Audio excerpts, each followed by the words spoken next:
Have you seen? I've seen these things in the past designed to cause cognitive dissonance. What they would do is they would have like a sign colored blue, but that says green to like freak your brain out, to be like, what's going on here? Maybe we're just gonna get to that, where like the names and the actual colors have no relationship to one another, and they're just designed to frustrate us. Greetings and welcome to this week's aBlogtoWatch Weekly, brought to you by people who, or at least one person who seems to be obsessed with tasting the colour blue. If you want to know what that's all about, you'll need to go to the YouTube channel, aBlogtoWatch Weekly Live, and you can find out which one of us is an expert on the taste of blue. Yeah, I'm not giving any prizes for guessing. You can just guess away. But it's important to note that if you can't wait till our usual Thursday or Friday release, and then you can just go straight to the YouTube channel and either watch us live on a Tuesday morning UK time, or just pick up the live unedited feed with a little bit extra at the beginning and a little bit extra at the end on the YouTube channel. So check that out. I think we'll also put a link in the show notes so you can download the jingle people are demanding. We're going to get this jingle to number one. That's my. I'm not sure number one in what or where. There must be a small country somewhere, like the Falkland Islands, somewhere with like. We will perform it on Eurovision. That's exactly what's going to happen. We can enter from as Hungary or something, and we will. I will perform it. You will perform it. Yes. Okay, liking this. It'll be us and the gentleman who wrote it. I can do backup vocals. Obviously, he'll take lead. Maybe Ariel can do that Cartman voice that's at the end of the most recent incarnation of it. Hey, I have a role in the band. That's great. Yeah, it'll be an ensemble. Starts with one line and work my way up. David, what is the process for becoming the entry for the Hungarian Eurovision? I don't think we participate anymore. Is that because you were even worse than we were? It was a bit too liberal for our government, so they were like, okay, we're out. I kid you not, I think that's what happened. Of course. Did you see some of those costumes, Rick? Very flamboyant. So does this mean we now have to be for Scotland? Rick, are we going to rep your country? We don't have our own individual entry. We have to enter as the UK. And the only reason we get to be in is because we pay, because we're the largest TV audience for it. So they let Germany, the UK, Italy and France, I think, in for free. Everyone else has to qualify. There's a qualifying round. Can you imagine if there's a qualifying round for things in watches? Well, I suppose actually there is GPHG. I suppose there is a qualifying round. It's very similar. We've already preambled the colours and watches, and now we're similarities between gummy bears and watch production, and now between Eurovision and all the watch contests. Those that pay to get in are the ones that tend to succeed. There we go. There's your thought for the day. Right, I'm still ill, as you can tell, so I'm going to need to lean heavily into you guys to do lots of talking. So let's continue how we started pre-show, which was we were talking about the blue to do with this little watch that David has written about, probably this week's biggest release. It was trailed by a certain Mr. Beckham. Tudor Black Bay Chrono Flamingo-Blue watch, and are we past Tiffany Blue yet? Are we? Have we got more of this to come? I hope we are. There's more. I just don't want people to call it Tiffany Blue. I like the color. I just don't like the craze about it. This is going to be a 10 grand watch. It retails for 5, and it's going to cost 10 or more, maybe much more. Online, just because people want to flip it for a color that costs exactly $0 and 0 cents more than any other color to make. But are we happy with them calling it Flamingo Blue? I don't care. What are we going to call them? We don't know if there's a blue raspberry. There certainly aren't blue flamingos, but flamingos are only pink because they eat the shrimp. So in theory, if they only ate something that was blue, their white feathers would take on a blue hue. So this isn't necessarily to say it's impossible. It's just we haven't seen one yet because of the diet of flamingos being predominantly red and pink. Here's a question. Has Tudor in the past released a watch with an adjective that modifies a color? Like this seems like a new thing for me. Usually, obviously the word black in there a bunch of times, and with the Black Bay and stuff like that. But I feel like this means something that they're like, so we're not just going to call it blue, but we're going to use the word flamingo because we don't think you'll pay attention otherwise. Well, they already have a blue one of these. Didn't you review a dark blue version? Yeah. I mean, yes, but they were like, mid-range blue and silver, Boring like, blue. I think they just desperately want people not to call it Tiffany blue, and they were like, "How do we preemptively go around this?" And they said, "Okay, let's give it our own name." But who's sitting in an office going, I know what animal we'll choose. We'll choose flamingo. It's Swiss humor. You will never get it. I mean, there's got to be actual birds that are this blue.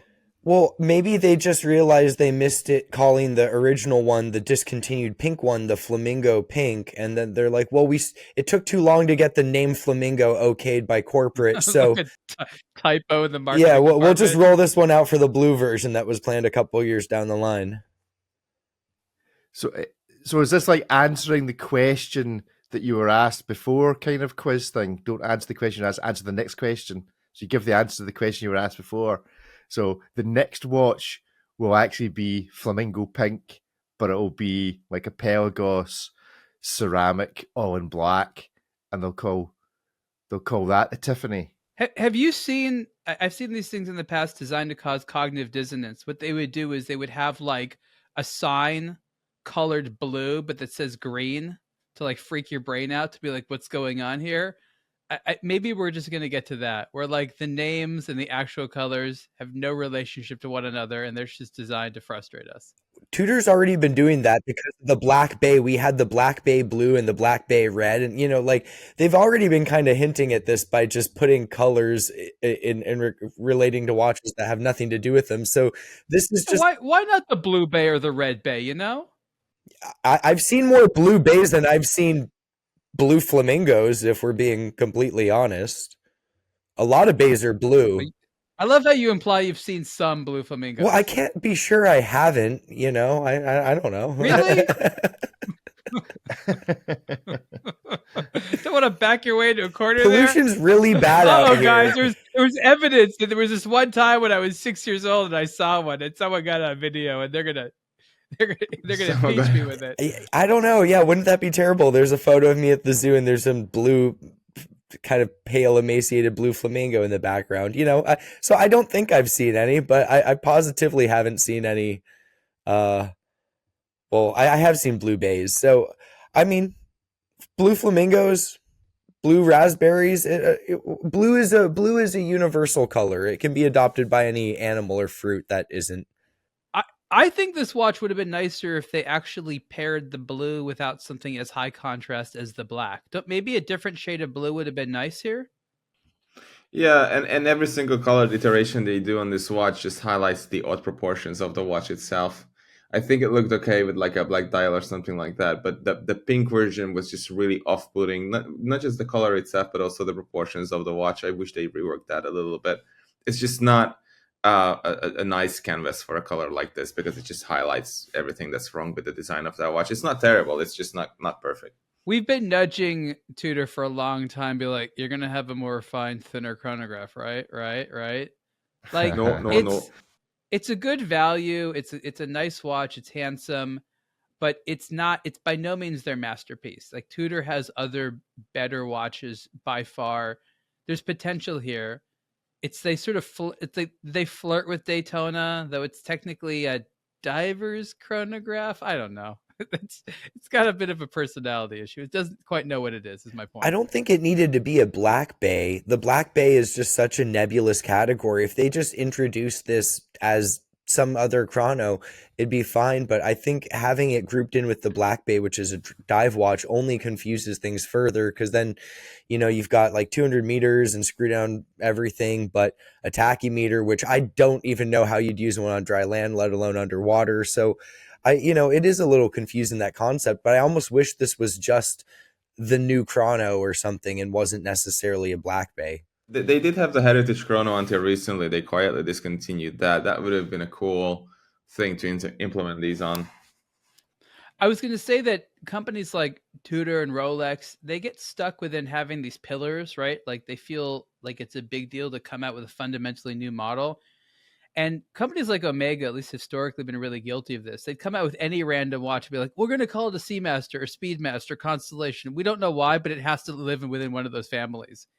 And they wouldn't actually do any better if they came out with a new collection. I just thought it was funny that they would be so hesitant about coming out with like the new branding, like, oh, we have to explain to people what it is. Well, if we just call it a Seamaster, they'll kind of figure it out. David, you know what I'm talking about. Yeah, that's exactly right. So, is it a good watch? It's a decent-ish watch. It's big. It's a nice big chronograph. It's the biggest like 43 millimeter watch you'll ever wear. You'll love it if you're a Panerai person. Yay! It's 40. Oh, yeah, that's what I'm saying. It's like it's a really large 41. I'm not even remembering how actually small it is.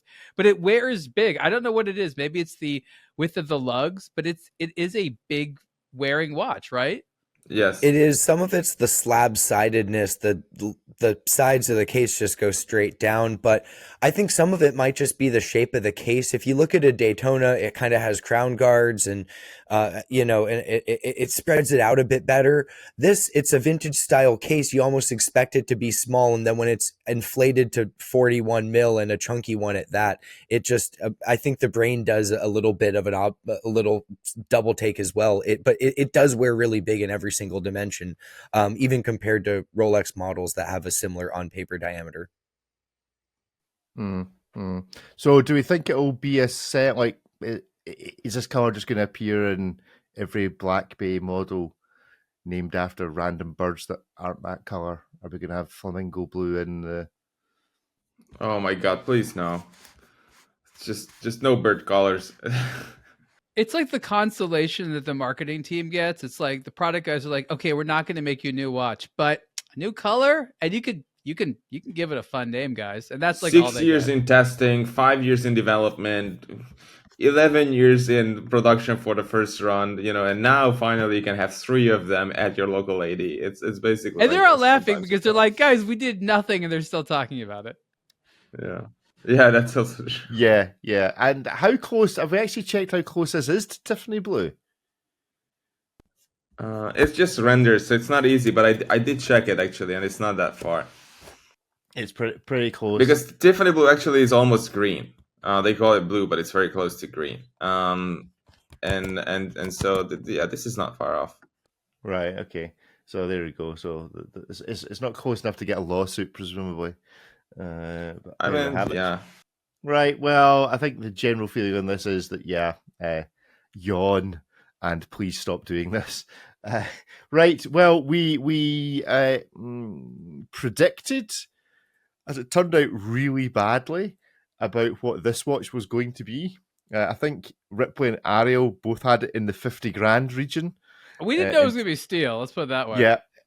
In terms of the release, but now that it has appeared, are we more or less excited about it? This is the Omega Speedmaster Moonphase Meteorite watch. Before I saw the price, I saw some comments where people were complaining about the price, so I felt hopeful that maybe I wasn't that far off.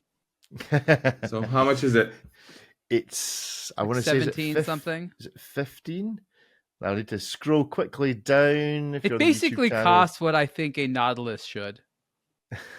It is 17 so 15 grand in Great British pounds and 17,100 in dollars. Not limited edition. That was our other prediction. Although I can't imagine they're going to be making a lot of these. I'm not sure it's going to be their biggest seller. Ripley? I'm excited to say that an Omega came in below my thought on what its retail price would be. That has not happened in quite a long time. This is a brand that was charging like arbitrarily $100 more for a different dial color on the Speedmaster because it requires not one but 2 pad printings to do the red ink on it. So the fact that these come in under is all around good. It is still quite a steep premium above a regular moonwatch, but again, this isn't a regular moonwatch. I think it's a good on them for doing the manual wind movement because the automatic Omega chronographs are inherently chunky, and if you add on a Moonphase to that, yeah, it's going to be a thick boy. So good on them on doing it manual wind. It exceeds my expectations. It is slightly strange that we do have like a meteorite moon rock version of the Swatch Moonphase, but I think this could have been a lot more expensive for basically the same watch in white gold. So good on them. Do we know how the moon phase is adjusted? I've not seen any case sides as to whether there's a pusher somewhere. It's a good question. There are no side pictures. No pictures. Doesn't of the left side necessarily of the need watch. one. Yeah. I'm just thinking a manual wind, and it's got two. Okay, they both connect to each other, but this is never going to be set right. No one that owns this is ever having it set to actually. I mean, in all fairness, this isn't See the moon. really like the most precise looking moon phase. Like, even if you had it set perfectly and it was in sync with everything, you're still kind of approximating on how much this BB sized disc is obscured by this other BB sized disc. So, I think it just looks cool. It's the moon watch. Now you got not one, but two moons on it. So more for the moon fans. I mean, one for the north and one for the southern hemispheres. Yeah. Yeah. How accurate is a moon phase of this nature? Like, well, they usually give it in like a deviation. How long it takes for it to have a deviation of one full day. So when is it 1 day off? And normally the math, it adds up to 122 years.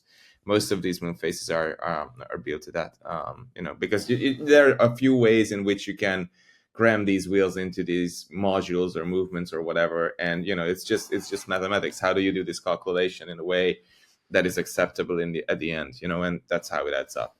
And never having like looked at the moon in the UK and then immediately jumped on a plane and flown to North Africa, is the moon the same at night if you're looking at it, or is it always the same if you're looking at it on the same line of longitude, latitude? Which way around is it? Longitude.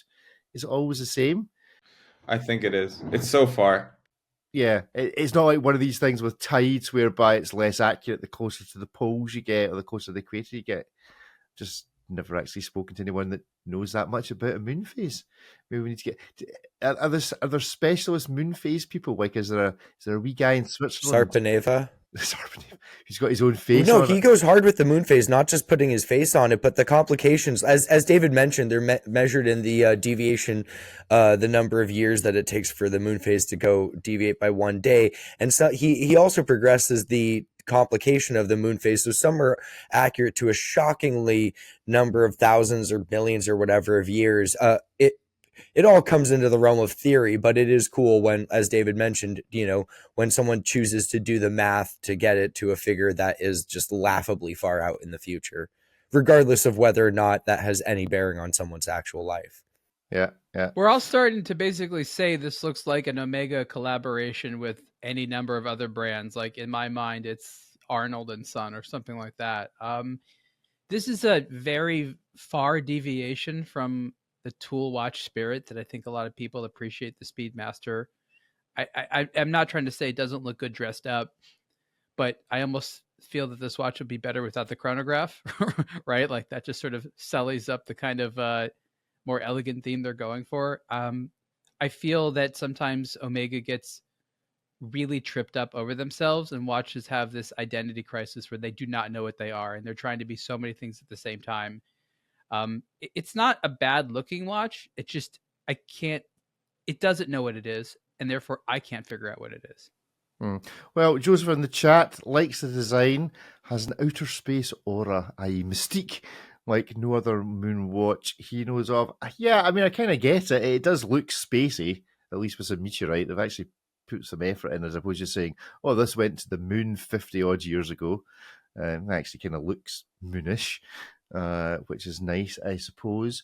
Any further comments? Are we expecting a slew of Omega releases using this new moon phase complication, or will this be at one and done for the year? They need to have a new collection called like the Space Admiral or something. It has to be for some new fantasy role of elite decision maker who has money in space, because they need something like that, because the Speedmaster just isn't cutting it anymore. You think they're just aiming this at the billionaire class trying to own all their own rockets? It's like if Speedmaster and Globemaster like got together in space and got cool. Space Cowboy. Space Master. Yeah. Oh Space my god. Cowboy.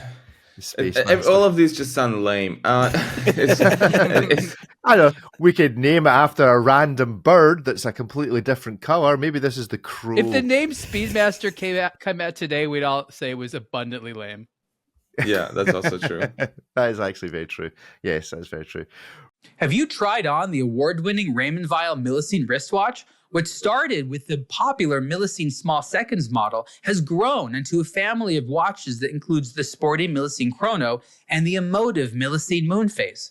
The neo-vintage Millicene timepiece platform is built on Raymond Weil's long romance with timeless design and industrial art. Celebrating all that has aged well, the Millicene is a thoroughly modern and accessible mechanical watch meant for devotees of classic horology by promoting traditional comfort, legibility, and proportions. Discover why collectors just like you praise the versatility and poise of the Raymond Weil Millicene collection that comes in sizes ranging from 35 to 39.5 millimeters wide. Geneva-based Raymond Weil is a family-owned and operated company that for nearly 50 years has been celebrating independent watchmaking for enthusiasts everywhere. Visit raymond-weil.com to see more. Thanks. Right. Okay. Well, we'll give that a pass. I am trying to load the page for the Chopard Lunar 1 perpetual calendar. For some reason, it won't load on my screen. I wonder if one of you gentlemen could just check that it is a problem at my end and not a problem with the website. If you can load the Chopard article.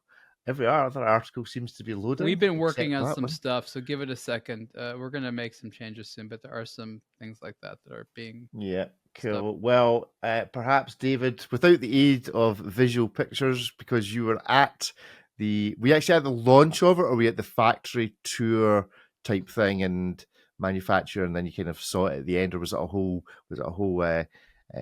thing that was put together for you?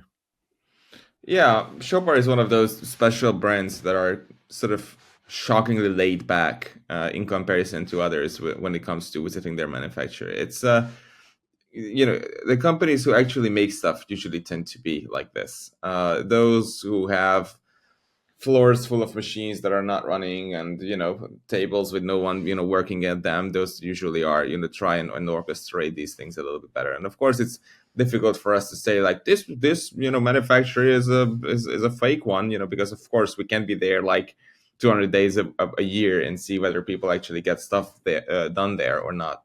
But it is true that Chopard is one of those manufacturers where stuff actually gets done, is their own thing. It shows in the watches in the end as well. You can really see that it's different. It's just a different vibe in the place and from the product as well. When somebody operates their own dial manufacturer, case manufacturer, movement manufacturer, you can just push the watch itself in all kinds of ways that is extremely difficult, if not impossible, to do with suppliers unless you are the strongest customer with the greatest leverage on a supplier. Then your chances of fine-tuning a case and a dial to this extent is basically zero.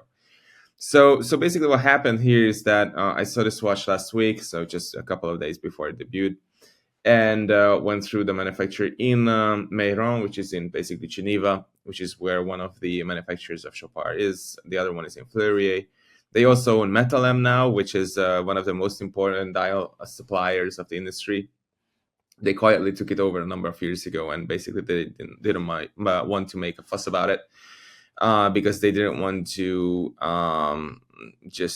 unnerve their customers, because it's very important for these brands to appear as stable. And if some of the biggest luxury watchmakers have their dial supplier taken away by somebody in the business, then of course it ruffles some feathers with the owners and with potential customers or whoever else, right? So Metalem continues to supply its customers with dials, and this is also where these guilloche dials are made.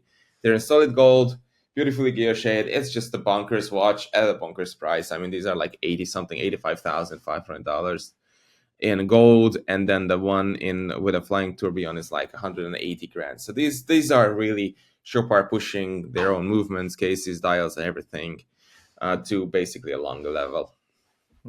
I'm hoping the watch I'm showing on the screen from Chopard's own website is actually the correct watch. Perhaps David, it you is. can confirm that. Yes. Yeah, I'm not sure what I think about this. Although, yeah, it has. It has my least favorite thing about perpetual calendars is when you mix up pointers and numerals. Although it does it okay because it's a big, splashy center, large double date window. But interested to see how they're doing that because it appears to be on the same plane. Are the numbers? They are from two different wheels. Are they nicely aligned? Yes, they are, and it's kind of a special one actually because it's I sort of asked them about this because if you look at a picture of the module itself, obviously it's 2 digits, and for the tens you have like the 0, the 1, the 2, and the 3 for like obviously for the date. But on this disk there's 2 of everyone, so there's 2 zeros, 2 ones, 2 twos, 2 threes. So it's kind of strange how they did it, and it's also basically for energy efficiency reasons. From what I understand, it's also for maybe for patents or something like that, because of course there are different solutions to these big dates from Lange, from Glacito Original, and also let's not forget that this is an instantaneous perpetual calendar, which is kind of cool, where all the displays jump at the same time at midnight. So it's also an energy management issue with these big dates, big disks, how you move them, especially with a base movement that is just 3.3 millimeters thick, I believe. So it's really a marvelous module. I remember seeing this module at Salon QP in London 2015 for the first time, because Chopard had a watchmaker there doing this presentation. I distinctly remember this module. So it's a highly engineered thing. Yeah, it's pretty cool. And it's pusher based, or have they managed to do an IWC and actually produce a perpetual calendar that's usable? There's that little side inset pusher on the side. Yeah, there we go. Yeah. It's a module, so it can't really be. So for IWC, I believe those are integrated movements. So they are designed from the ground up to use the crown, and this is a module that sits on top of that ultra thin or thin base. Are the IWCs fully integrated? I thought that they were. I think the perpetuals are, yes. The perpetual. I thought they were like 7750s that had those are not the ones that you can set through the. No. Those are like gigantic, huge bonkers movements. If you look at those perpetuals from IWC, if you look at the rotors and everything, it has nothing to do with a 7750. Okay, so I've got one, which is why I always go on about it, because the practicality of setting it for the once a year that you're actually going to use it when the year flips over, which the only time you wear it, the only time you even look at it is on Hogmanay. Gentlemen, thoughts on this watch? I feel that the dial maker Metalum also needs to be a heavy metal band. It just sounds like an ideal name for that. Yeah. I've always liked these. I think that I need to get to know them a little bit better. I feel that they're very well engineered under the hood. I feel that they're quite demure on the outside. I think Chopard recognizes that, and they try to do things like add the dial texturing and some other decorative elements here. I'd like to see them take it a little bit further. I feel that the case feels big. I'd like to see it maybe a little bit more rounded, sort of similar issue that the Black Bay Chrono had on the Tudor. But I think that it's once you get to know the watch, and it's really hard to dismiss like all the engineering that goes in it. So you may not like fall in love with it from just seeing it on the outside, but you compare it to the other ones on the market. It starts to really make a case for itself. And, David's enthusiasm for Chopard is real. They do a lot of things there. In a way, they're humble about it. I mean, it's still a luxury brand, but compared to some of the other brands. And I also wanted to know if companies were able to come out with the module that you stick the watch into and that manipulates the crowns and stuff like that, maybe looks at the dials and like sets it in kind of an automated way. Would that be a cool thing, or would that ruin the whole mechanical thing? I mean, I know this is not a completely new concept. There's been even, like pocket watches that you put in the base station and it mechanically sets the time. But if you had something that was more modern, that was like computer controlled and stuff like that, that could set your complicated calendar watches for you, would that help the market for these things? I think we all agree, like, none of us want to take the time to keep it wound, because that's lots of wear and tear on the movement, right? Even when we're not wearing it. Or just like wear it and just know that, like, okay, maybe the time is right, but everything else just ignore. Yeah, I mean, I think this is one where that you wear every day. I mean, it's a base module that's in virtually every Chopard LUC watch. This 96 caliber has been around for almost 30 years. So I think it was designed to be worn and used. I get the impression, at least from that base caliber and the way that it's done. But David, you know that people who own that don't have just one watch. Like the chances of them wearing it all day long are just not good. Yeah, that's also true. Well, I mean, maybe we could do this. I know that this has like this safety mechanism, so you can set this and it won't grenade. So maybe you could leave it to a machine and have it adjusted, wherever and however ways in which it wants. Why not? Machine driven. Would the machine cost more than the watch? Hopefully. I mean, it's a perpetual. I don't think people, I think, just like to know that it can do what it does. It's not necessarily the fact that they use it all the time for the sake of like it being a perpetual. It's useful exactly 5 times a year. That's 360 days. You only have the knowledge and the understanding that this mechanism can do what it does, but it only does it 5 times a year. That's not much. It does it once every 4 years. An annual calendar will do the 5 times a year thing if you really just want that, and they're often quite a lot cheaper. If you really need the perpetual, once every 4 years you get to wake up on the 1st of March and go, ha ha, I did it.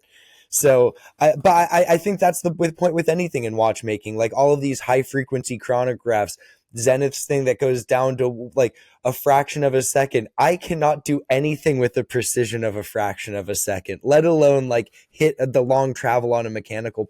It's just that it can do this. No one takes their supercar over 200 miles an hour unless they also like race the thing. And even then, good on you if you're even getting it that fast. So it's just the hypothetical. It's that it can do these things. So, that's exactly what a watch like this is supposed to be. It's all crafted from precious metals. It's beautifully finished, and it can do something that we can debate whether or not it's even relevant. This is why at the high end, people get excited about the time-only watches because they want to look nice and have no other headaches. They don't have Navitimer syndrome where they're asked someone, oh, how does this work? And then you have to go either I don't know or like, we can't do this here. It's a public event. It'll take far too long to explain this.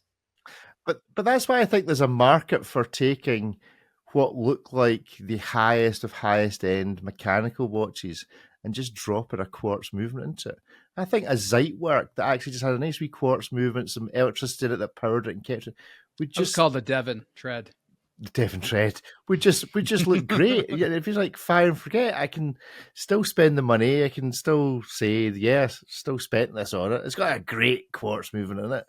But you've got no hassle. So like a FP Journe, that's a very nice quartz movement, and it does that wake up thing it does when it for power save mode. Yeah, they're doing it out there. Get it to do some extra things. We're gonna get back to that era where I've talked about this before, but I call them like dumb electronic watches because they don't have software. So there'll be these watches that just tell the time, are simple little cool machines to do that, and are not, sullied by software you can't see, just transistors and things like that I can. And I think that that's going to be a kind of a new segment. We started to see that a little bit where companies like Undone started sort of having the open case back for the quartz. But I'm telling you, it's just a matter of time before people are like, oh, that beautiful quartz movement. And they used to be nice, like those ones in like the 70s and 80s that were like gold, like when Rolex did. Like, this is a really nice quartz movement. It's like, it can be done. Yeah. Well, any advantages over the tourbillon movement? How much more expensive is the tourbillon over the Moonphase? $100,000 more. $100,000 more. You're joking. £100,000 for a tourbillon, for just the tourbillon, but everything else is the same. When you're an elite, you need to feel elite. It's hard to do that without such a price differential. You can't just be like $5,000 better. The tourbillon's supposed to be the flex, and if the other one's already $80,000, how you really have to go all the way, turn it up. You want people who can already spend $80,000 to feel embarrassed that they can't spend enough. That's the goal, Rick. Yes. Oh, is that the tourbillon? No. How do you feel now? What else does it do? It just has the tourbillon. It's just that little extra screw you in there. There's nothing else. I mean, should we be arming those who are unfortunate enough to be either married or going out with watch geeks, like the most key knockdown phrase that they can say to a watch geek to just make them feel small again? And is that the tourbillon movement, when a tourbillon exists but you didn't have the money to buy it? Or is that the white gold or the steel? Or what other questions could be at? Is that the limited edition? Did he stupidly spend more when he didn't need to? TV. Cool. Right. Well, we shall move on. We can welcome Kevin to the room to play a little Hitmas, maybe. I think we should be joined by Guy shortly. Good morning, Kevin. You're live on aBlogtoWatch Weekly Live. Everybody. How are you this morning? Depressed. Oh, Kevin's having his usual audio problems. Good morning, Kevin. Oh, okay. No, I can hear you now. Hear you now. Yeah. Just kidding. We're just teasing you now. We're just like, no, Kevin, can't hear you. Kevin, can't hear you. Stand up, pat your tummy, rub your head, flap your ears. Then we can hear you. It's a bad day. It's a bad good day. stuff. We will see if Guy makes an appearance shortly. David has also gone blank. I don't know if that's because he's doing something secret in the background that he doesn't want us to see. But I just had to get my charger. Just had to get his charger. Oh, there we go. That's what they call it nowadays. Right, let's go round the room while we see if Guy makes an appearance. Kevin, where are you and what are you wearing? I'm on the south coast. It's a very gloomy day today, and I'm wearing Swatch Q. Do you remember these? In collaboration with the Bonds. This is the red version, the original one. It's very nice. They did do a cash grab, of course, like they do, because the film was delayed. They decided to do a blue version later on down the line, also limited edition. Did they call it the Flamingo-Blue? No, they didn't call it Flamingo-Blue. I think they just called it standard blue. Maybe okay. Bond blue or something. Just blue. Yeah. Bond blue. Blue. Ripley, how's the wall? Where are you? What are you wearing? Wall's good in Los Angeles. I'm wearing the Arcan Alterum on the wrist and the Casio ring watch on the finger. And on the shirt, yeah. This is what we all need to see. aBlogtoWatch shop. Yes, the Watch shop, Idiot Savant shirts. I think that appropriately describes me. Just watch me try to do regular human tasks. What is your least favorite other human task? Oh, folding the clothes is the worst. I hate the dishes by far, but I'm better at washing the dishes than folding clothes. I don't know what's wrong with me, but if you watch me fold clothes, like, you'll lose all respect for me. My poor fiance, like, it's baffling how bad I am at folding clothes. So what's your solution? I just keep wearing the aBlogtoWatch shirts, and when they run out, I'm going to be naked. So, Right. Okay. Well, we look forward to that day, obviously, Ripley.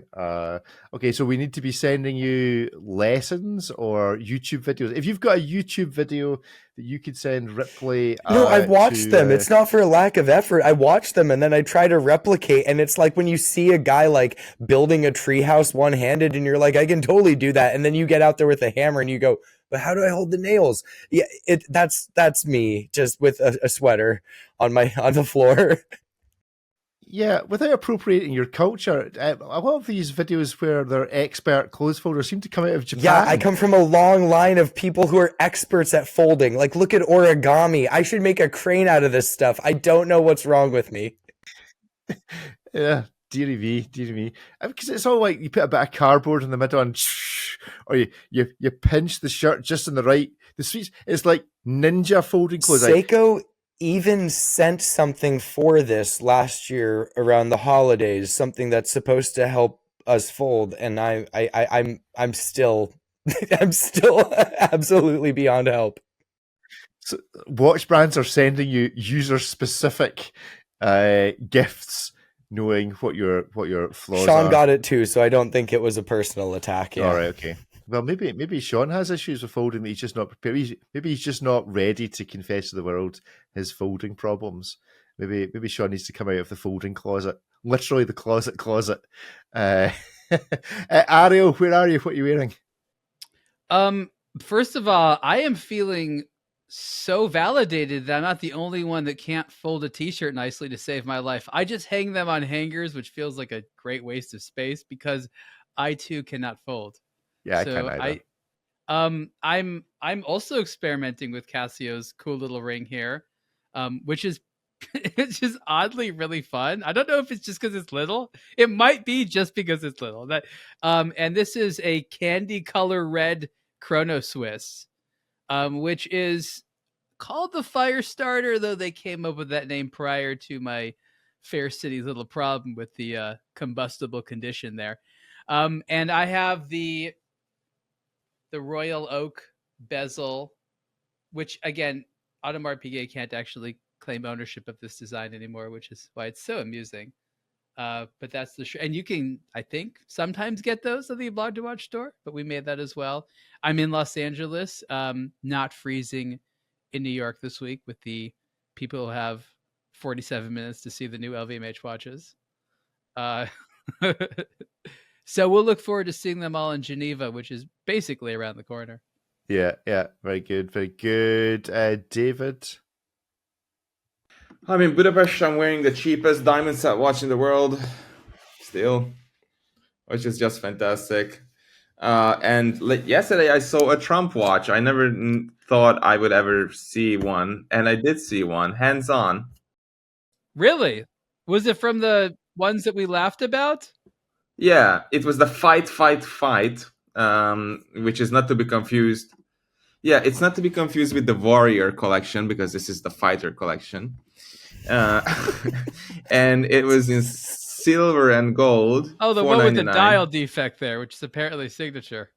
Yeah, it's a signature, and actually, it was interesting because it has some elements to it that are quite decent for like a $250 watch, and the other $250 is the branding. So it was not as much a piece of junk as I expected it to be, which was a very pleasant surprise. David, if it's a decent dial, yeah. Is it possible that you're under the influence of like the Hungarian secret police, who now that Trump is in power, you're being forced to say nice things about this watch? David, just blink twice if that's the case. There's nobody in this room with me. He's going to be wearing one that says Orban real soon. Yeah. Yeah. I don't think so. Hi, I'm Ariel Adams from aBlogtoWatch.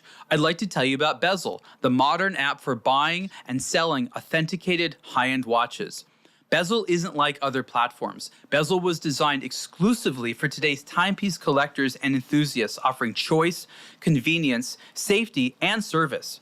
In addition to personally authenticating each timepiece sold on the marketplace, Bezel also offers a personal concierge service to walk you through any part of the watch buying or selecting process. Want something not currently listed on Bezel? Their concierge service is happy to seek one out for you.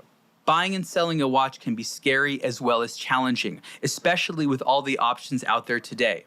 Bezel uses a modern, intuitive interface to deliver a class-leading technology experience that makes it simple and fun to search through available watches or list one you currently want to sell. Try Bezel today and discover what others like you are already excited about. Get the Bezel app or use the getbezel.com website. That's GetBezel.com. Thanks. I mean, apparently one of the like 1,600 special things that he signed last night is that we have to talk about the Trump watch. It's one of the dials he signed as well. Yeah. It's an executive order.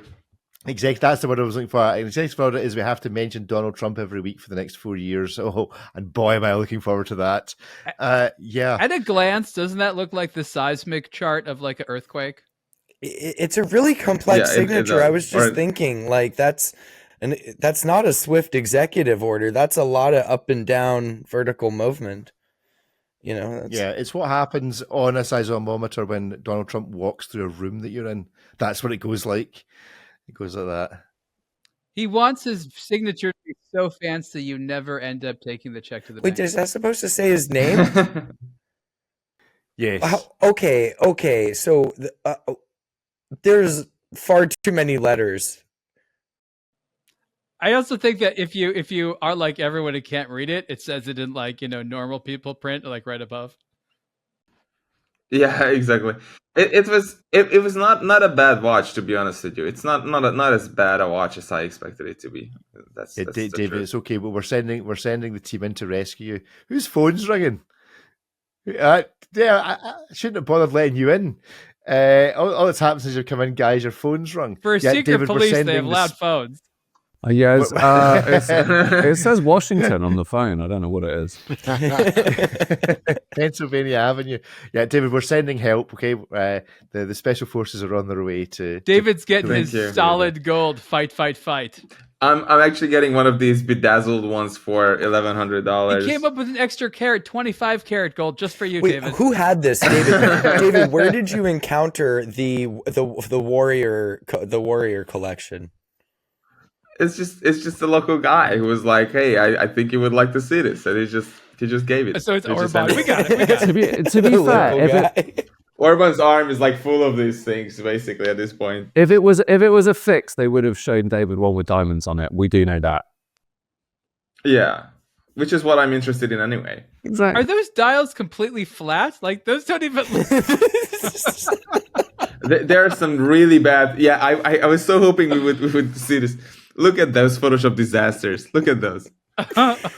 It's done by an intern. I Oh think god, they're that purple one. The oil-filled. purple one's terrible. Look how bad that where the dial goes into the bezel, like gradually uphill. It's just photoshopped by somebody who's never seen a watch before.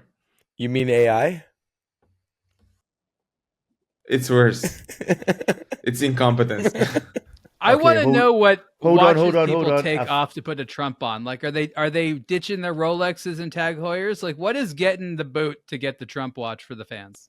It's a bunch of two-tone Rolexes. Okay. I figured it out, gentlemen. Take a look. See this watch here? Yeah. Okay. You know, inspiration. What's Is it now called inspired it? Trump Blue? Yeah, it's Trump Blue. It is. It is. Look at these. Look Sold at these. out. Mar-a-Lago Watch Blue. close. Look, this Trump Blue. We're getting closer. Richard, you know that's Flamingo First lady Blue. Sold out. turquoise blue. First Lady in sold out. turquoise? What are these, her dresses? Yeah. First lady. First lady. Sold out, Plastic really. Rose. First lady Is in that- peach. Is that like a commentary or a statement of fact? Green Royal. Sold out. Wow. I don't know. Is that- Okay, It's starting okay, to look here like we it's go. a Bible verse. Trump 45, Is that 47. malachite they're Yeah. using? Wonder what quote that is. Darn. Green Royale. I'm so happy I brought this up. Absolutely. You're all having Yeah. That is I'm delighted. malachite. Shall we Isn't it? dare? I like how the lady size looks like the Mattel logo. It's clearly a toy. Rick, look at the. Is that look at the sparkle? Is that real? Yeah. Oh my god. It's fireworks. There's some really like that's, bedazzled ones that I want to look at. Hold on, where are these? There's Well, one okay, with like. Huh? Do you dare me to click on the bestsellers tab? Yes. Okay. There's Here we one go, with like here we go. 700 stones in it. Semi-precious stones. Bestsellers. Oh, my God. wow. God. Look at Wow. that. Jeepers. Red Wave. Jeepers. Wow, we've got time, Oh. everybody. We've got time. That's Oh, it's got the See how they're initials on the trying to dial be as well. inclusive by having the red and the blue in equal amounts, separate, clearly okay. separate. Okay. Oh, Richard, What can you is- just scroll Almost. down and show the case back on that? Wow. There's Why is it not the new official portrait? Is what I want to know. I want the. there's one with you Avery can choose Tierney Ariel. face. There's a collection where you can choose between the mugshot, Mar-a-Lago, for real. I believe you. There's no What else? fantasy anymore. Everything we joke about in the watch world ends up being real at some point. Rick just put 16 of them in there. Not accepted. It's not. It's not. It says there's only You can't 16 buy remaining. I'm challenging this number. It's It's one not- per it's- household. Is it one per household? It's to Yeah, defeat the okay, and- scalpers. How did they choose this portrait of him? When was this even? Okay, you know what I want to see? This is what I want to see. An infomercial about these. I don't know if they still make those. When I was growing up, I used to love those 30-minute long commercials. But I want to see the infomercial that tries to get people excited about selling the Trump watch. This is a weird fantasy I have, but I want a 30-minute program with him and characters talking these up. I would find that insanely entertaining. I mean, I'd they watch really that. have gone to the Etsy store with this one, haven't they? Just gone. Yeah, just give Yeah. us It's them still all Etsy. that say Trump on them. Just give us. No, what them all. happened was the There's- first batch apparently were successful. That what they do, they get a bit crazy and a little greedy, so they made a bunch more because there's a bunch of stuff here we haven't seen. So there's a white labeler that's doing this, and they're just going through the back catalog of all the generic designs. They're like, "We'll put your name on everything." I mean, that was an Orient the last time I looked at it. Look at the top in the center, Rick. It's just like The that one. pave dial. All the- Yes. $1,500. It has a total of 764 stones, semi-precious. That's your model. That's the one you'd have.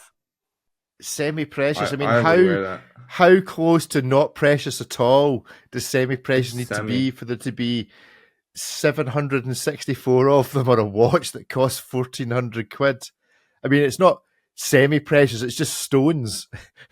764 stones. It's a on the dial. legitimately ugly timepiece. Yeah. Interesting. That one's called the There is President one- Trump as well, not just the Trump. When you get the dime. Yeah. Yes. Because this is- remember, the first batch came out during the elections. It was completely unclear if he would win, but now they've just gone crazy. Yes. Oh, is that one of him on Mount Rushmore? What's going on there? Yeah. What I want is yes. Oh. The Victory Collection. That's what we want. Oh Yeah. my gosh! And my you can God. change the case back, so you can choose what you want. Is this the one? Yes. Any of these Victory ones, you can choose the case He back. is the leader of the free I mean, world. we're laughing now, but we're all going to. You're laughing now, but as part of your passport papers to enter America in the future, you're going to be forced to have one of these. Oh, this is You realize it's easier one of the than executive global orders. entry. Click Just on it. walk up to the customs and flash the red wave Victory in full gem set and just watch them let you back into America as you explain to them Just what the wave color you blue in. tastes like. Exactly. Yeah. Oh, come Yeah, on. the color blue. Yeah. What do you think this particular color blue tastes like, Ripley? Being the tasting of colors expert. Hong Kong? I don't know. It looks oil. It looks oil filled because the dial is on the crystal on the underside. So yeah, it's probably tastes like oil. Yeah. Oh! What do we think the crypto president looks like? It's a picture of Elon Musk on the back instead. Oh my gosh. Oh, you get a Bitcoin. Oh no, you don't get a There Bitcoin. is. Conscious. What kind of dial is that? Is No, it is it Bitcoin on real the back. stone? No. Or It's no. It's It's real crypto. suntan. It's oh, somebody's put one of the Photoshop droppers Oh. on Trump's face and then transferred it to the printer to do the I dial. love It's a how close-up. many different dial close-up. executions there are. Clearly, there was like a graphic designer that had a bunch of treatments, and they wanted all of them. And the designer's like, no, you choose one, and you go consistent with it. They're like, no consistency. I We mean, want to a be bunch of fair, different dial tags. Just to be fair, complete wild right card. now, if you were a watch designer, would you rather be doing this or designing Flamingo-Blue for Tudor? I know which would be more fun. The we can get away with anything design scheme. Oh yeah, let's see what this looks like. Oh, of course, it'll sell. Trump's favorite, 18K gold and diamonds for $8.99. But if you think about it, there's political statements he's making here. Like, I don't know about you, but I haven't in the news heard himself designate himself as the crypto president. Is this going to come out? Oh, yes. Possibly. Who knows? The other thing, I haven't seen any images of him wearing a Trump watch. Well, none of them have actually, other than the one that David saw, been made yet. You'd think Yeah, no, he's he's just doing get on that stage one. in his own watch and he's going to back it. I mean, He he's too only embarrassed to wear them. He's I've only ever covering them seen up him wear with his small cuff. watches as it is. Yeah. He's got his cuff covering it up. He's too embarrassed himself. They're These ultra pictures. thin. They just slide under a cuff so Right easy. under a cuff, yeah. Oh, can you go back? Let's see the movement. It's got Trump on the Let's movement. see the movement. Oh my God. The Oh, caliber. Jesus. The caliber TX07. Oh, come on, that lacks originality. TX07. So the TR07 or TR007 or something. Anyway, there we have it. I feel like now, seeing as we're all here, Guy, very quickly, where are you? What are you wearing? I am in Dorset. I'm wearing the D-Trash. Here you go. The Cali White today. Very good. I think it's only fair that we should play Hit Miss maybe just on just on the entire concept of Trump and Trump watches. and all the rest of it. It's time to nail your colours to the political flag, gentlemen, and decide whether you're staying in the country you're in or whether you're going to be able to get back in. David, we know that there's somebody off screen threatening you with a bucket of water right now and a chair, so it's okay if you vote hit. Yeah, that's it. It's all right. We'll protect you from sending the special forces. So, I mean, hit miss maybe on this. I'm giving this a hit. I'm giving it a hit. Anybody else? Anybody else voting hit? I just Based on I what? think this is such a I'm baller for it. move. Well, More of this. We want more of this. Yeah, I'm the amused. industry needed a new whipping boy. I think please direct all of your your criticisms and attention towards here. There's ample source material for you to pick at, but yeah, what are you gonna do? Quit picking on aBlo. They make good watches. Like, get over it if you don't like the color of ceramic they chose this color. Well, go for this. Go for this. I like that these exist. No other point in my lifetime have I ever had a president. Well, that statement can be finished a lot of different ways about Trump, but that has a watch brand in office. So there's that. Oh, well, no, that's not true. There is a Biden brand, isn't there? Biden watches. I mean, they're all... But are they biding their time to release them? He's got to release them quickly. Oh, come on. I think that deserves a bigger laugh than that, by the way. I was quite impressed with that. Biden's men watches, so don't forget these.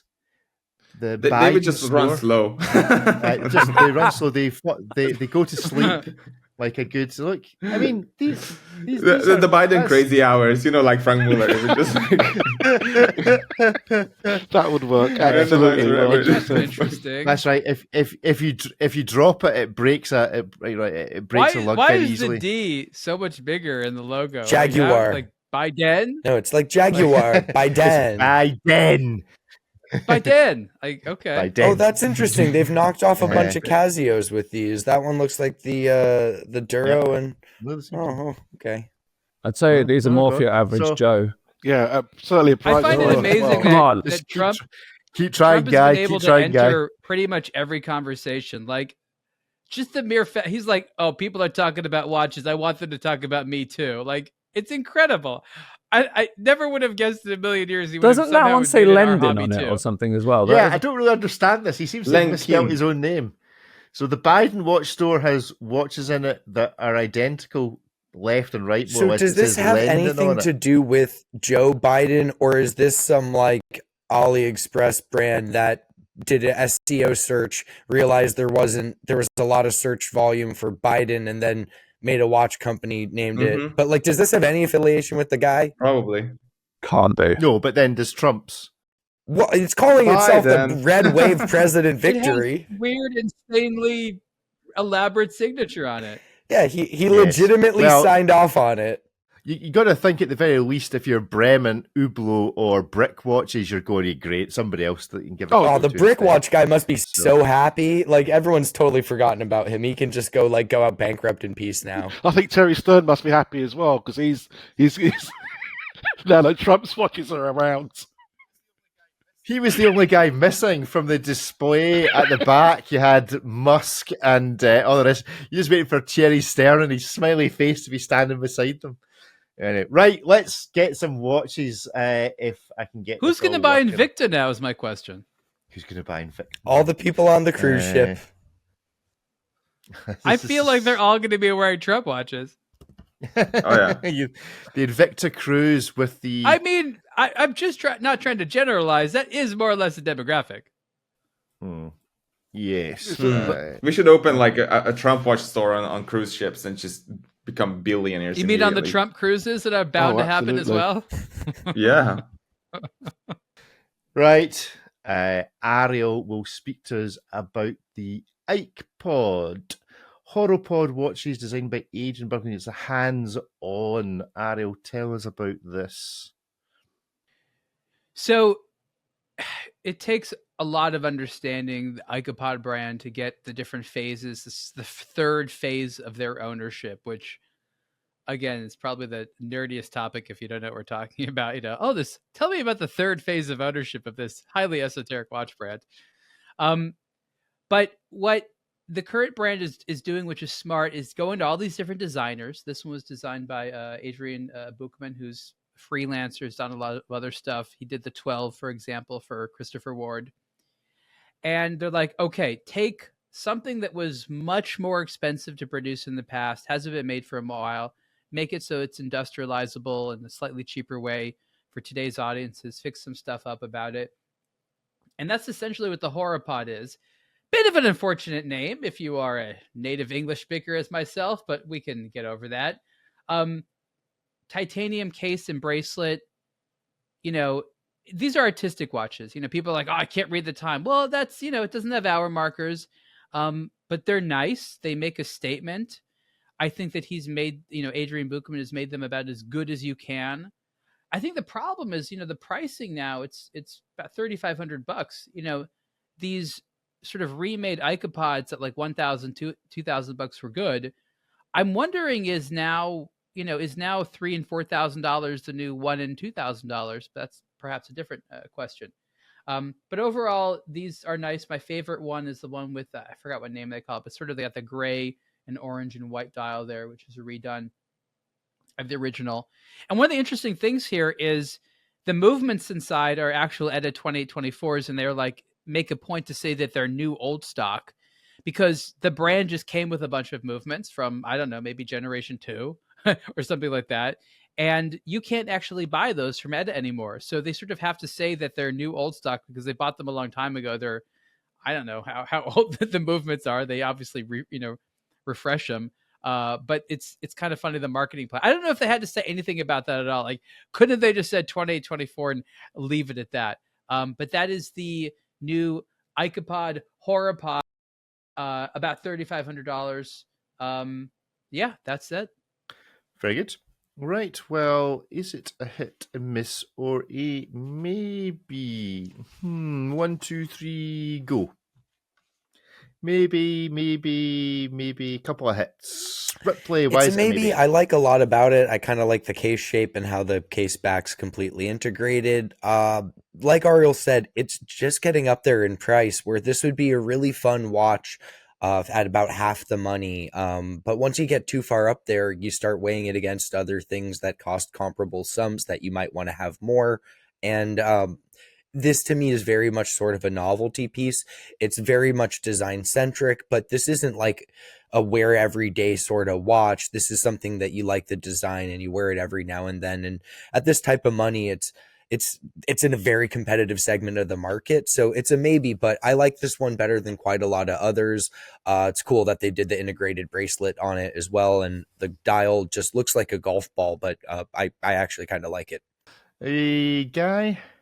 Yeah, it's a maybe for me as well. I actually think the price is potentially wrong in the other direction. I think it's either like I don't disagree with what Ariel and Ripley said. It's a weird price for it to be at, but I kind of feel if it's going to be artisan, it almost make it really artisan and put it at a higher price. I think I look at it and then it's a bit like a Moser Streamliner to me, and I kind of think you could push it up and make it, if it's a piece of art, then make it a proper piece of art. But it's kind of an interesting kind of retro space age, like 60s space age design. I wouldn't buy it, but I kind of get it. I quite like it. Okay, so Guy wants to pay more. I gave it a hit. I actually quite like the industrial design, and the integrated bracelet sold it for me. I think the price point it's okay. I mean, it's full titanium, so I know there is a slight increase in price for it, but it is an ETA movement. I really do like the design. It's different, it's quirky, and at that price point, it stands out because who wants to buy Tudors all the time? And it's brilliant. I like it. I really do. It's not for me. I wouldn't wear it, but it's different enough to stand out. And I think hopefully they will sell loads of these. It's beautiful. Absolutely beautiful. Kevin's all full of praise. Ariel, you give it a hit as well? I did. I think about in a time where most of us are looking at our phones to know the precise time. The watch is a statement about who you are. And this is surprisingly interesting to a mainstream who just sort of sees it on the wrist.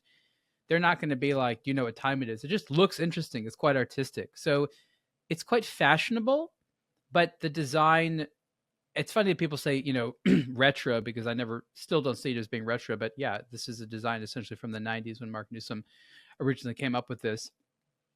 And I think it's also interesting that you can tell people, like, you know, the Apple Watch, well, that basically came from this brand, which is very, very true. So I think there's this interesting conversation that, as esoteric as this is, it can also be very relatable because everyone sort of knows Apple and the Apple Watch and stuff like that. So as a conversation piece to wear in social environments, this is actually quite high on my list. David?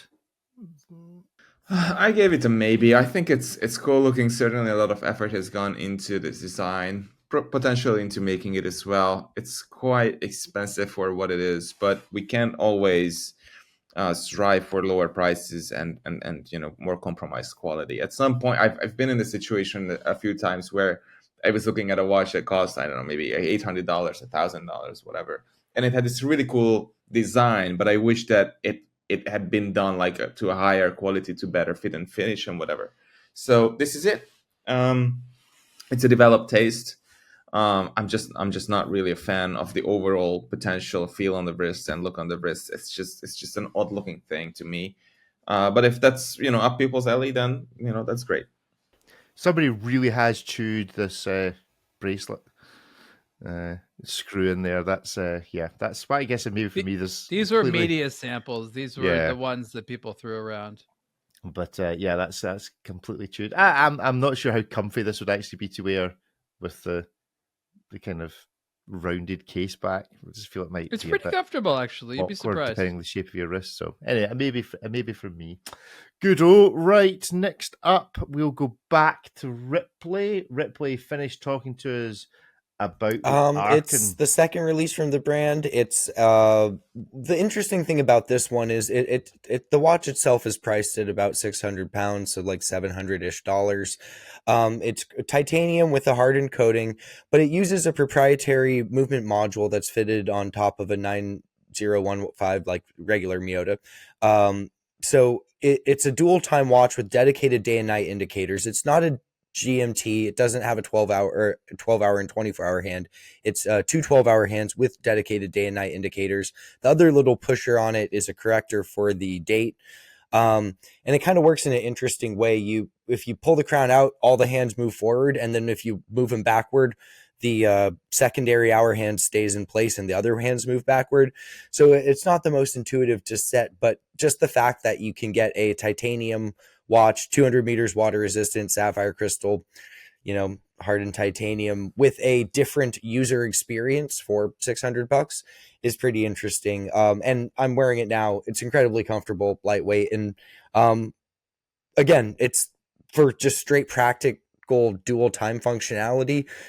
One of the off-the-shelf movements will be an easier choice, but it does something different at a very affordable price, and it does it in a very enjoyable manner. So I featured in my column. How do you feel about the Game of Thrones face? Who've never watched Game of Thrones, it works out well for me. I've got the Year of the Dragon version, which is probably the only dragon themed watch from last year that was priced under $10,000.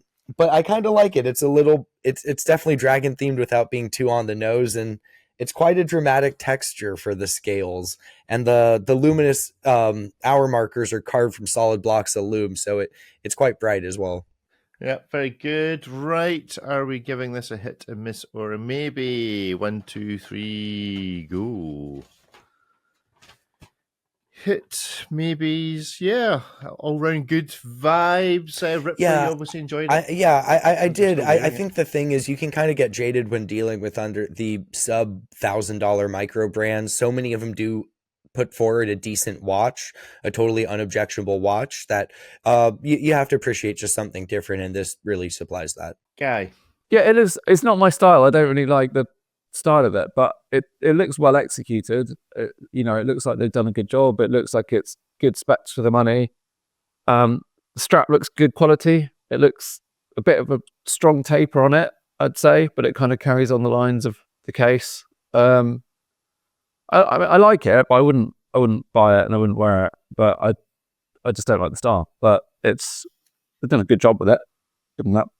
Cool. Kevin, more enthusiastic. I always try to Kai? be more enthusiastic, but I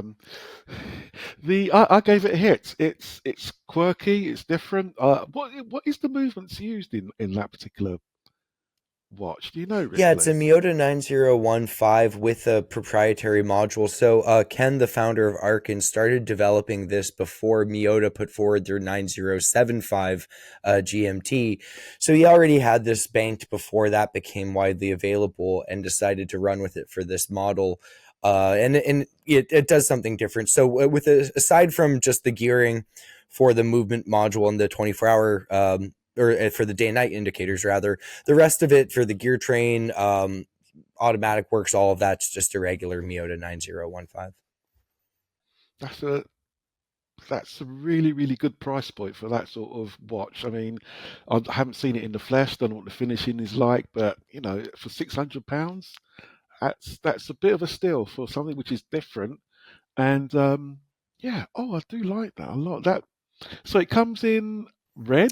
This was the 60-piece limited edition Year of the Dragon version. The standard production ones will be gray or black with matching straps with a grain textured dial. And they're quite nice as well. I've seen them in person, but this is the one I had on hand, and they're currently filling orders, so I wasn't going to try to organize a different colorway for the article. Yeah. I think the red one is much better than the grey and the black, personally, but wish them all the best. It looks great, decent price point, looks fantastic. I wouldn't wear it, but hats off to them for doing a piece like that for £600. Good. In the chat, we've got some hits for this one from Joseph. Ariel, do you agree with Joseph? I give it a maybe. There's stuff that this brand does well. I like, some of the novel looking, hour marker track and some of the hands, but I'm also distracted by so much stuff that doesn't make sense to me. I'm just like the name. I keep thinking like the Asylum and Batman. The GMT hand or whatever that is looked like it's from an entirely different watch.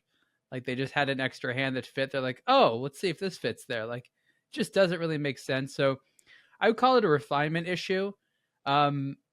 I just don't think the watch knows what it's trying to be. And it's like a little bit of this, a little bit of that. I want them to have a few more generations there. So obviously everyone agrees they're able to come out with something competent at a price point. But I think that there's a bunch of engineers there that also need to have a bit more of a fashion overhaul to what they're doing to make these things look like they just make more sense. Cool. Finally, David. I gave it a hit. I really appreciate this level of attention to detail at this price point, so I have to give it a hit. Good. I'll give it a hit as well. I quite like these. These are dead comfy to wear and actually do genuinely look good on the wrist. Finally, for today, then, in a world of square watches, seems to be everything that's coming out at the moment.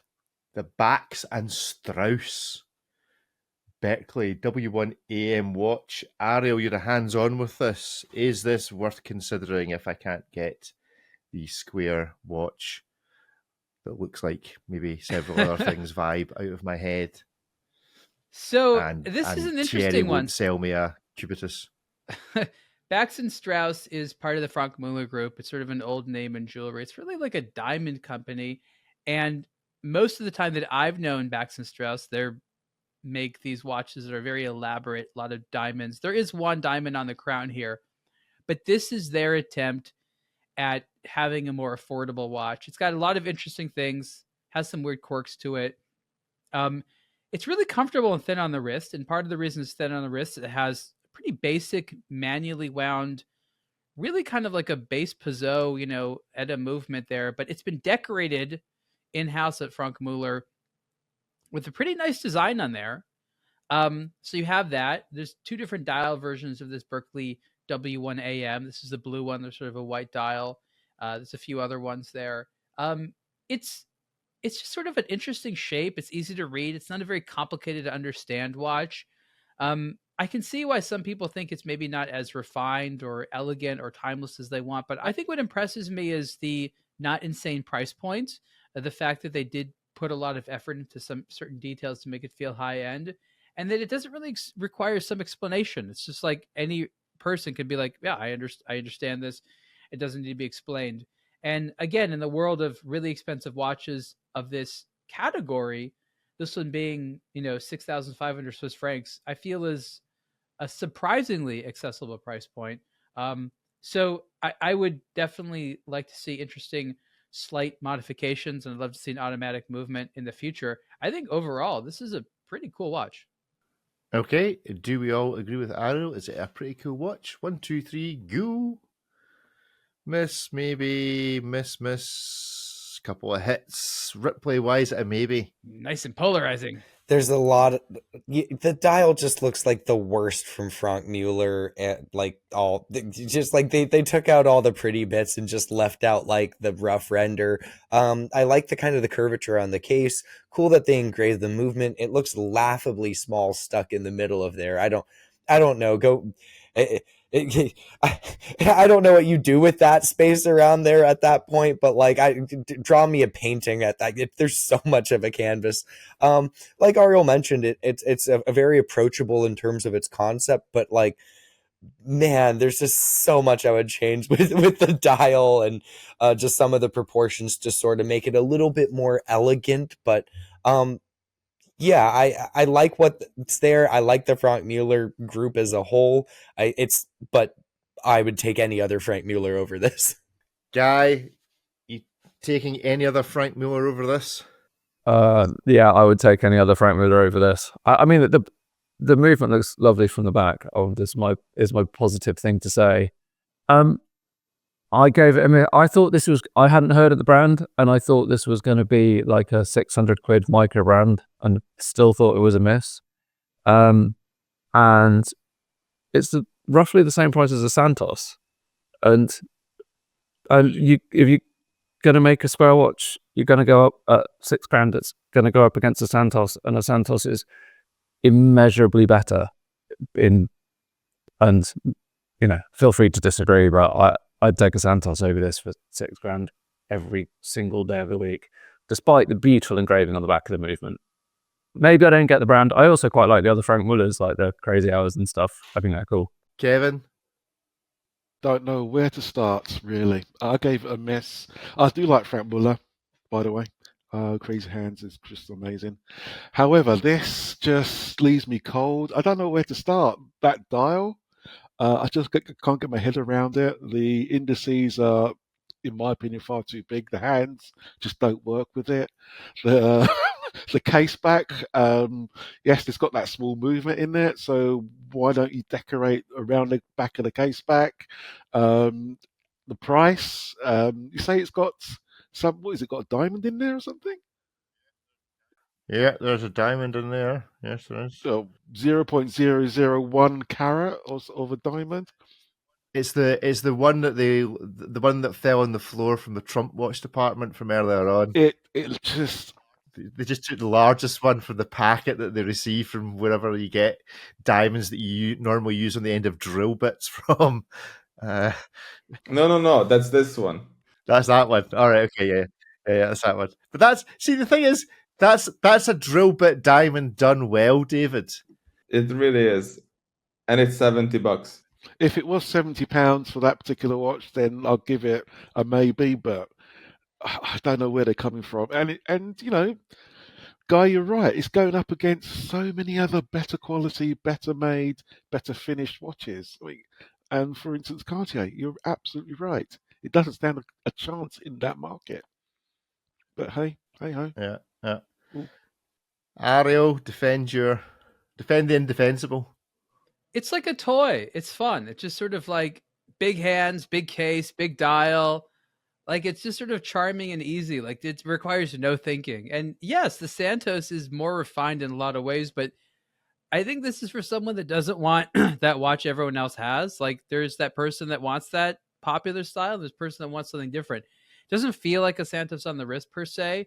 But again, if you had to just choose one and you had to wear it for years and years and years, there's more practical, conservative options. I don't know. I mean, you have to be someone who isn't too worried about the price point. So you have to have a certain threshold. But at that point, finding those quirky brands, not having the Cartier, not having the Rolex, that's sort of what makes you cool within your group. And again, within that, you want stuff which is comfortable. So this is like pretty comfortable on the wrist, but this is definitely for that iconoclastic member of the group there. There's much more conservative watches that the brand makes that I'm sure you guys would like a lot more, that are more expensive.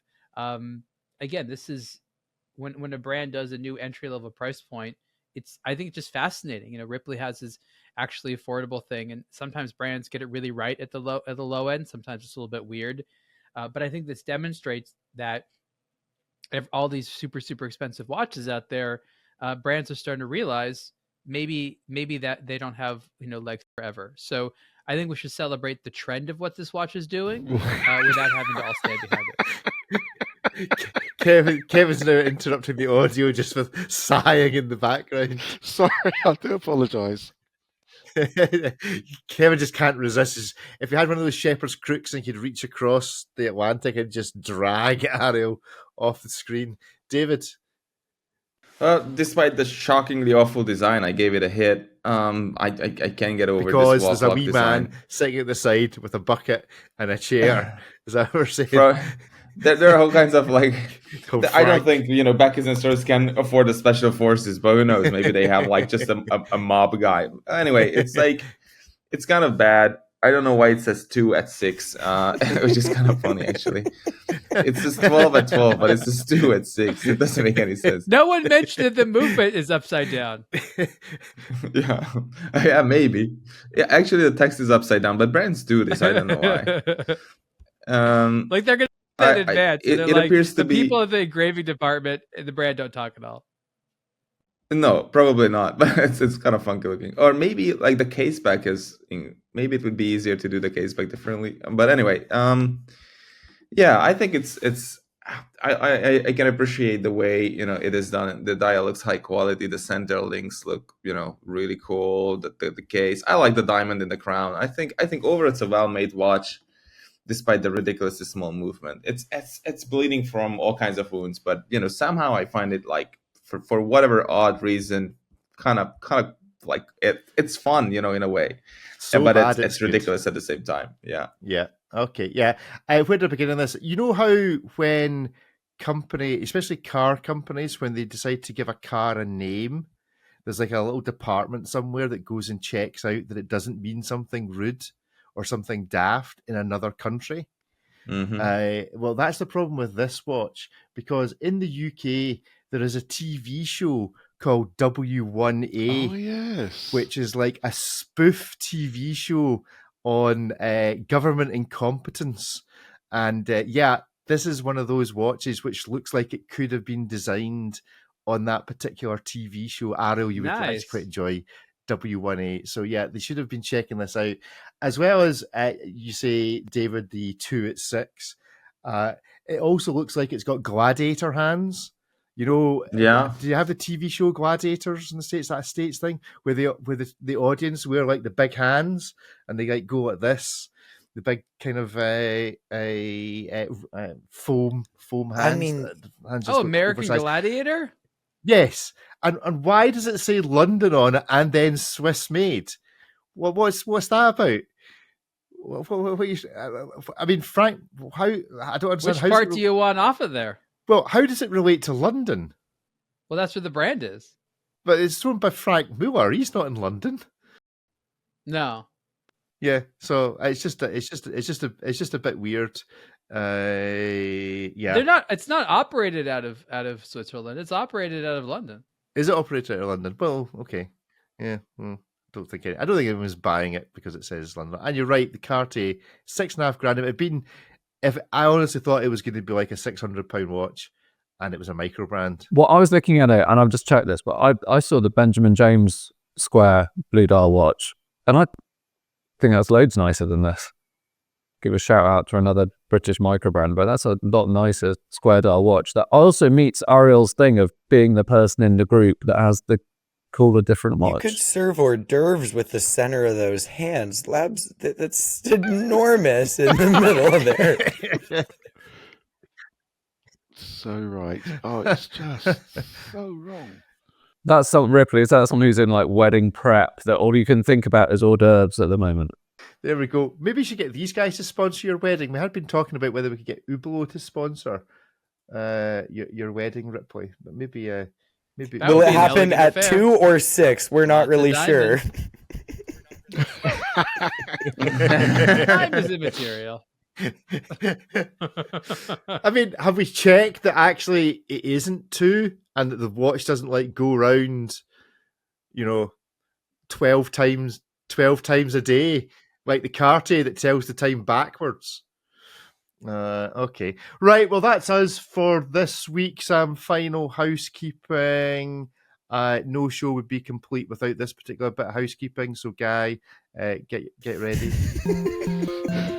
You wanna know, you wanna talk. Let's hear your thoughts on a blog. Get ready. Sing it if you know it. +44 738 6690 897. This is where you dance. This is a slow dance bit. Make some shape. Need the Trump dance. +44 738 6690 897. There we go. Has that Just been what you changed? need. Is the intro a bit different? That is the same as we played last time, but yes, it is significantly shorter, and there is a jazz version that has popped in, so we'll maybe get that sorted out for next Look week. forward to that. for By the time I hear jazz the outro, I forget the intro anyway. Good stuff. Right, and Ariel, you've been cheating on us, appearing on other podcasts, so if you want to go and hear a bit more about Ariel's, where you can go and check out the Time to Watch podcast. And that is us for this week on the main show. So yes, goodbye everybody. Bye, everybody. Goodbye. Bye, everyone. Thank you.